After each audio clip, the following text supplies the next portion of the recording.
ইউক্রেনের পূর্বাঞ্চলে রুশ হামলায় আহত বেসামরিক ও সামরিক সদস্যদের সেবা দিচ্ছেন একদল মার্কিন স্বাস্থ্যকর্মী। তারা বলছেন, ডোনাল্ড ট্রাম্পের পক্ষে সহজেই ইউক্রেনে রুশ বিশেষ সামরিক অভিযান বন্ধ করা সম্ভব নয়। তবে সংঘাত বন্ধে রুশ প্রেসিডেন্টের সাথে আলোচনায় বসতে আগ্রহী মার্কিন প্রেসিডেন্ট। ক্ষমতায় এসেই বন্ধ করবেন ইউক্রেন রাশিয়া সংঘাত। প্রেসিডেন্ট নির্বাচনের আগে এমনটাই ছিল রিপাবলিকান নেতার প্রতিশ্রুতি। নির্বাচনে জয় পেয়ে ২০ জানুয়ারি ক্ষমতায় আসেন ডোনাল্ড ট্রাম্প। তবে প্রতিশ্রুতি বাস্তবায়নের লক্ষণ নেই, বরং বেড়েছে যুদ্ধের তীব্রতা। চলছে হামলা পাল্টা হামলা। ৩ বছরে গড়াতে যাওয়া যুদ্ধ শেষ করবেন রিপাবলিকান প্রেসিডেন্ট, এমন সম্ভাবনা দেখছেন না খোদ যুক্তরাষ্ট্রের নাগরিকরা।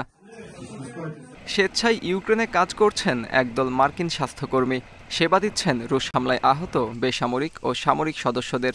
বার্তা সংস্থা রয়টার্সকে গোস্ট নামে আত্মপ্রকাশ করা এক স্বাস্থ্যকর্মী বলেন, ট্রাম্পের পক্ষে সহজেই এই যুদ্ধের অবসান ঘটানো সম্ভব নয়। আমি এই যুদ্ধের অবসান ঘটাবো।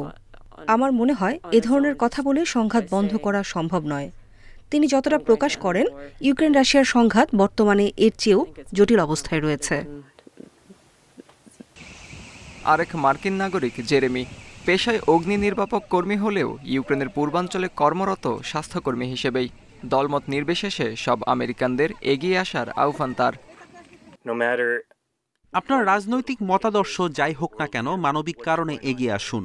এখানকার বাসিন্দাদের সহায়তা করুন। এখানে যা হচ্ছে তা মোটেও ভালো কোনো ইঙ্গিত না। ইউক্রেনীয় মানুষের সাহায্যের প্রয়োজন।